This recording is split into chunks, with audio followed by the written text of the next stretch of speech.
Hello and welcome to the Capa podcast. My name's Matt. I'm the senior practitioner for Capa First Response, and I'm joined today, as ever, by our founder and CEO, Jane Griffiths. Hi, Jane. How you doing? Hey, Matt. How you doing? So lovely to be here with you. With me. Face to face. I know. In your lovely flat. Sunny. It's a rare treat, isn't it? Fantastic.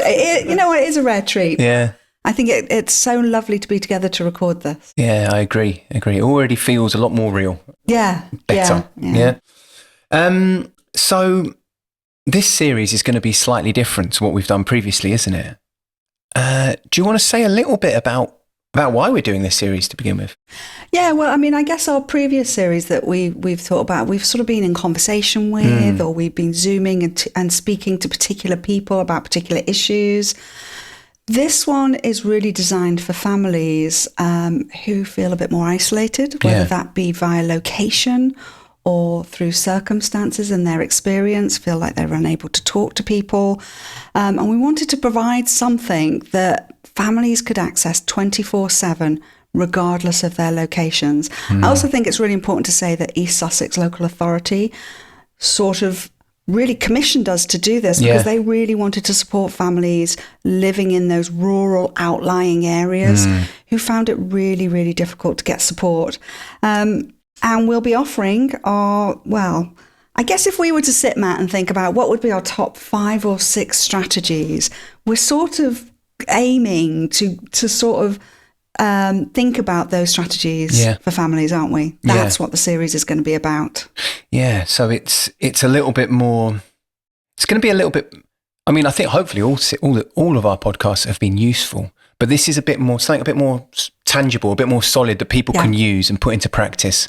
Yeah, we're not thinking about, these episodes aren't for about us understanding what this issue is.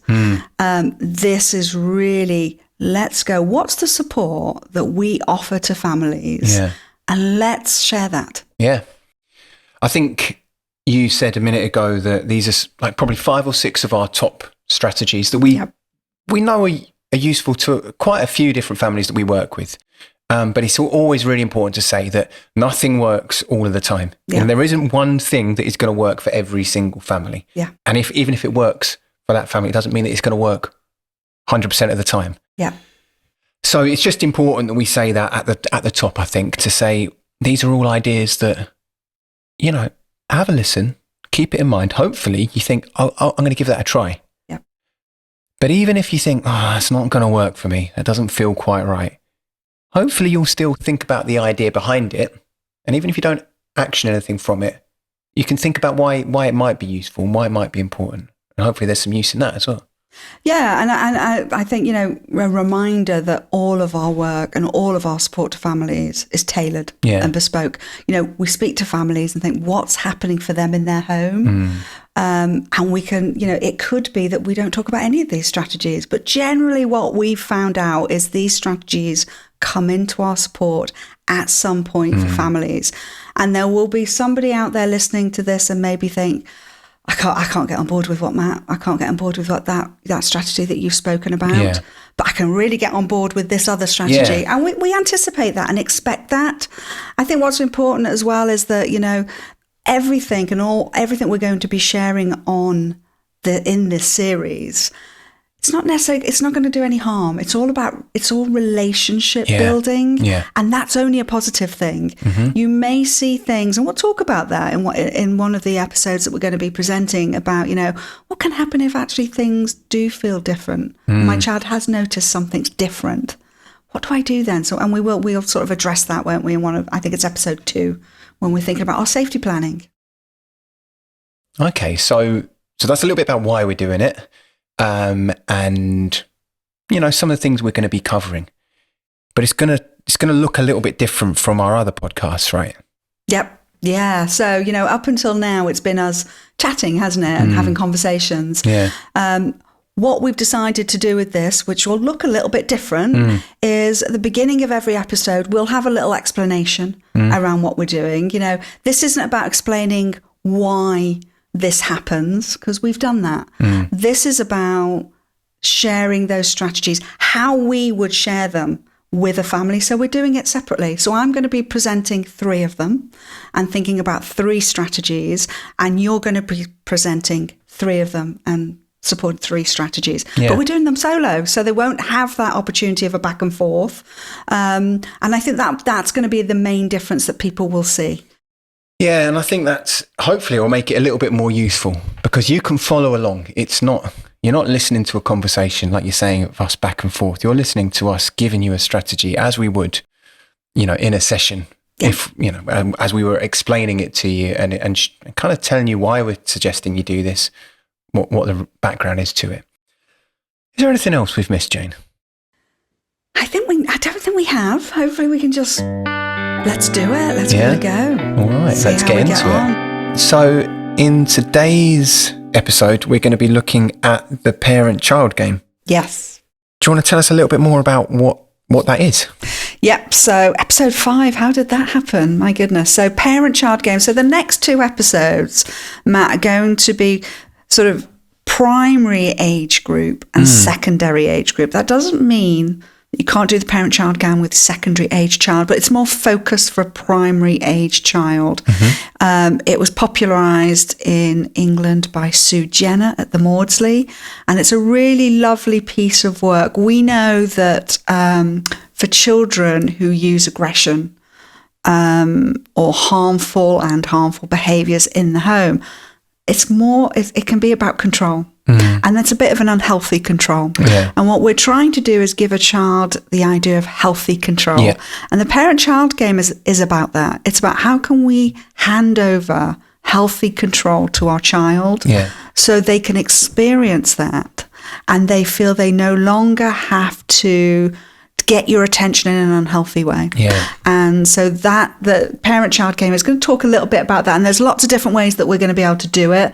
We're going to explore if your child is 4 and explore if your child is 14. Mm-hmm. But just kind of emphasizing again, it's a nice one to do with primary age children, but we will explore all the ages. Brilliant. Sounds good. Should we do it? Let's go. Let's do it. Parent-child game. I'm going to talk to us and introduce the parent-child game to us today. This is really such a lovely thing to do with your child. And we're going to talk today about different ways that we can do it and how we can introduce it. But when your child is using aggression in the home towards you or harmful behaviours, it's often about control. And it's an unhealthy control. And what we're looking to do and what the parent-child game does is gives your child that control, but in a healthy way. And that's what we're trying to encourage. That's what we want. And we want your child to seek that out rather than unhealthy control. And the parent-child game does this lovely. And we're going to talk a little bit, I'm going to set up a couple of little ways that we can do this with you. So there's various things that you can do. So I'm going to try and give you quite a few options. You can think about how you can adapt it to your own situation.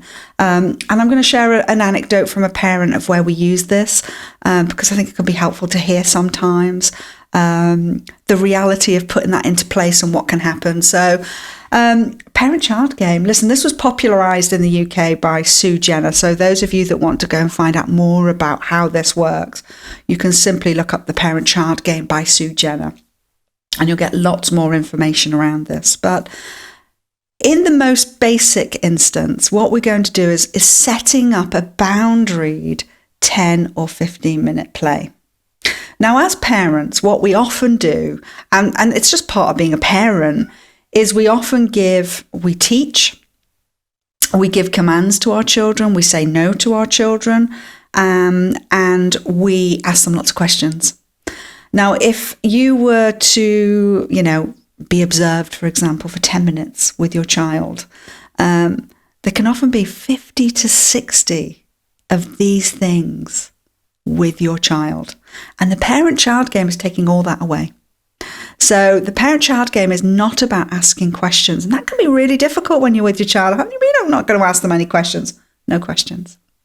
Not saying no to your child, again, that can be really difficult. There is a caveat to that. If something really dangerous is about to happen, or somebody becomes really unsafe, then obviously you need to say no. But generally, if your child wants to put a sticker on your nose or get a felt tip pen and draw a smiley face on your face. It's not about saying no.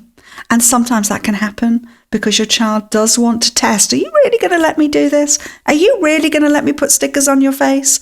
I had one parent who said to me recently, Jane, I'm sick to death of being a donkey.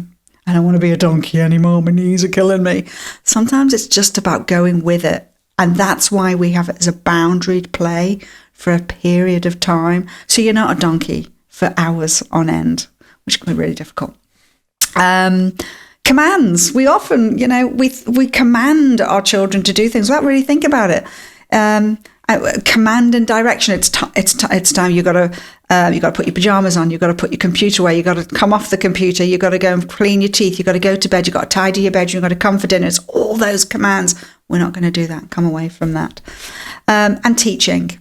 Teaching is something that's an inherent part of parenting. Blue pen. If your child turns around saying, look, Ma, this is a pink hairbrush. It's not about you saying, well, that's not really a pink hairbrush, is it? That's a blue pen. If your child wants that to be a pink hairbrush, it's a pink hairbrush. So it's not falling into those teachers. So no questions, no demands or commands, no no's unless something's really, really unsafe, and no teaching. So those are the 4 things we're going to steer clear of during this play. And I want you to set up in a very overt way. Now, if you've got a primary age child, setting it up in a really overt way is really helpful by using a rug, a towel, a duvet, sitting on the bed, being at a table, wherever that may be. Ideally, being on the floor is where you want to be. But if that's uncomfortable, hard for you to do, sitting at a table or sitting on a bed. Setting up some toys in that area. You can put some crayons, some cars, some hairbrushes, whatever it is you think your child may like. You can even encourage your child to put what they would like in there. You can set this up in a really lovely way. Simply saying, listen, I want to try this thing tonight. Listen, I'm going to put a towel down. I'm going to put some toys on there. And you are going to decide what we do with that for 10 minutes.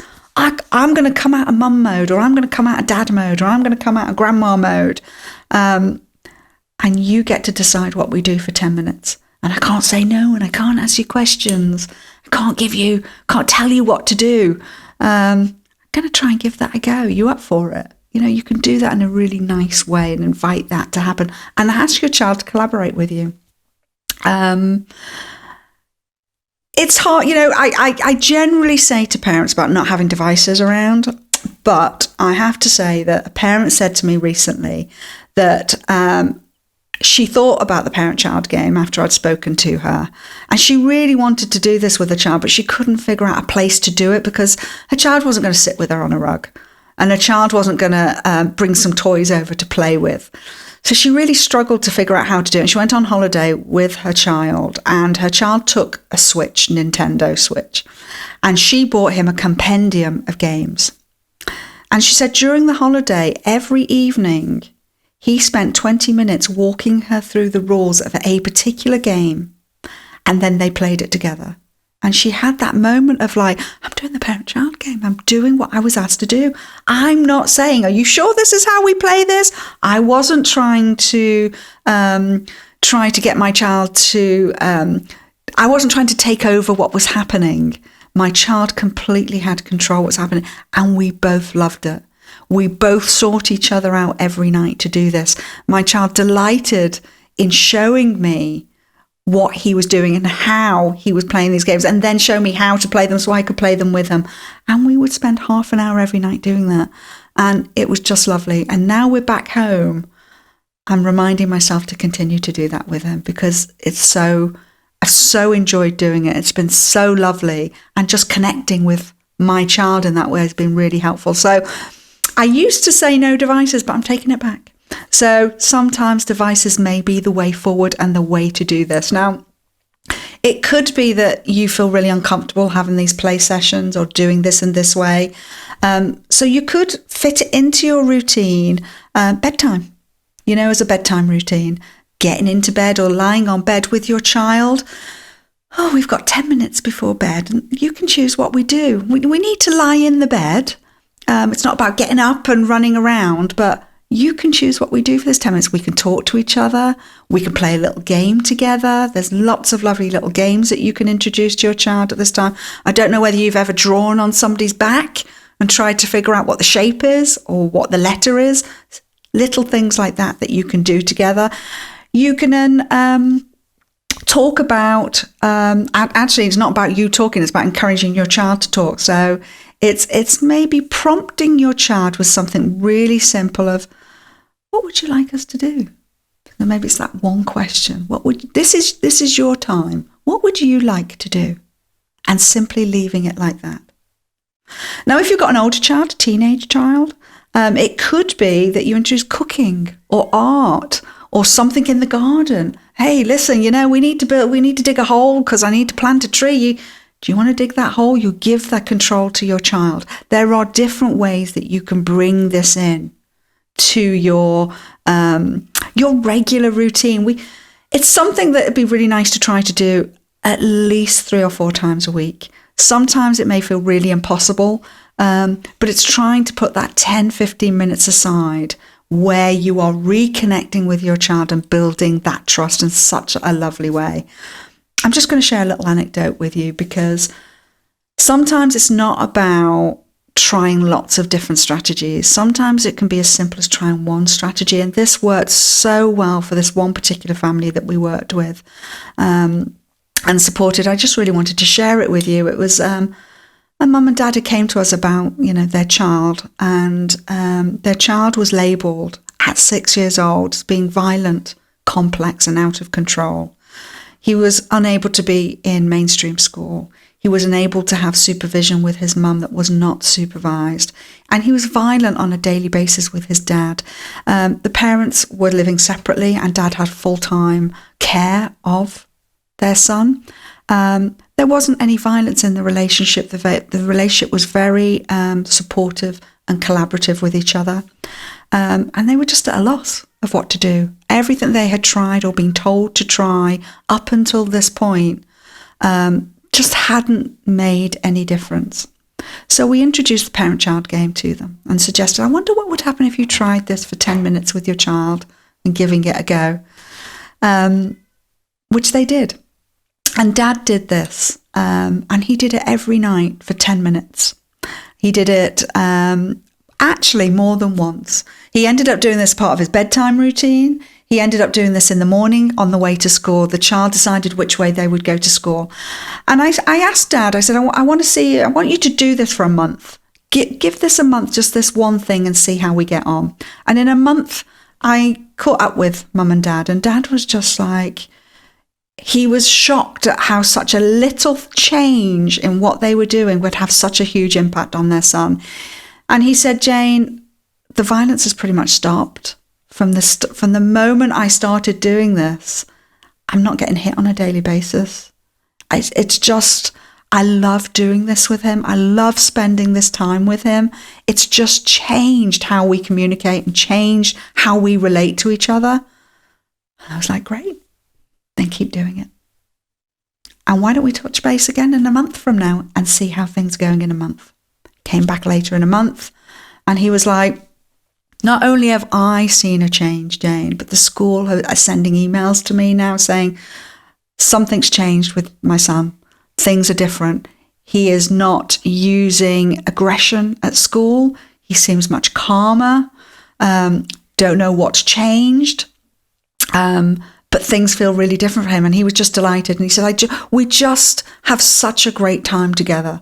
We're so enjoying doing this. I was like, great. Let's not change it. The only thing I'm going to add to this, though, is can we get Mum to do this too on those times when when her son visits her? Because I think it's important that Mum can experience this with her child too. And let's touch base in 6 weeks. Let's see what's happening where you are in 6 weeks' time. So I caught up with the parents 6 weeks later, and both of them were they looked different. They looked relaxed. They looked less tired. And they had both said that things had just changed hugely since they had started doing just this one intervention that we had spoken about. The social worker was no longer considering the child being on a child protection plan, but was maintaining the child as a child in need. Mum said that there was no violence towards her. They would do this parent-child game together and they would have such a lovely time. Father said the same thing. There was still no violence and the school was still sending reports home that their child's behaviour had changed to the point where they were now considering the child going back into mainstream school. Now, I'm sharing this with you because I think it's really important to emphasise that sometimes we don't have to throw the kitchen sink at changing our relationship with our child. It's not always changing what we're seeing, but it's giving a child another opportunity to express what's going on for them. And for this young person, they were able to have a healthy control over what was happening for them in a place where they couldn't control what had happened, in a place where they were consistently told that the behaviour that they were using was bad. At school, they had no control, being in a school, in a classroom at 6 years old, being in a classroom with other children who were using equally aggressive and challenging behaviour. They had no control about not living with their mum. In an area where they felt no control, this child was given a healthy control and absolutely thrived on it. And this gave us the foundation to start expanding this relationship with his child. So him and his child and mum could relate in a completely different way. So there's lots of different ways you can use this. It's adapting it to meet your needs, whether it's 10 minutes, 15 minutes, once a day, once a week, or 2 or 3 times a day, because you're both getting so much from it. It's about adapting it to what makes you comfortable. It's really important to be boundaried. It's really important to remind yourself, this is what I'm doing for 10 or 15 minutes. And then I'm going back to being the parent that may teach you, that may say no, that may be asking you what you want for dinner and throwing questions. You can't do this all day, every day. It's about setting it up in very boundaried ways and letting your child know, listen, we're going to do that play today. Call it what you want. You know, this is your opportunity to say, what should we call this play? What should we call this? Should we call this parent-child game, or should we call this special play? Whatever you want to set that up is. Shall we do that today? I was really excited. One last thing I want to leave you with. When you do this with your child, they can get very excited about having control. So when the time is up, what can happen is they can feel really dysregulated because they're really upset. I don't want this to stop. This isn't okay. I want this to continue. It's really important that you validate that and validate what your child is experiencing. We've talked about validation before and how important validation is. But simple phrases or sentences along the lines of, I know we've had so much fun, haven't we? It's so difficult to stop. It's validating that it's really hard for them to stop. I'm so excited to get to do this with you tomorrow. I'm so excited we can do this later. I'm so excited that maybe we can change it up tomorrow. What should we do tomorrow? So you validate and thinking about what's going to happen next. So it's really important to be mindful of that, because that can happen for some children and young people, because it's something they're really craving. And when you're taking that away from them, it can feel really hard. So validation is really important. So listen, that's the parent-child game. I hope you find it helpful. Remember, think about the bits that work for you. And I hope you find it's a helpful thing to try at home.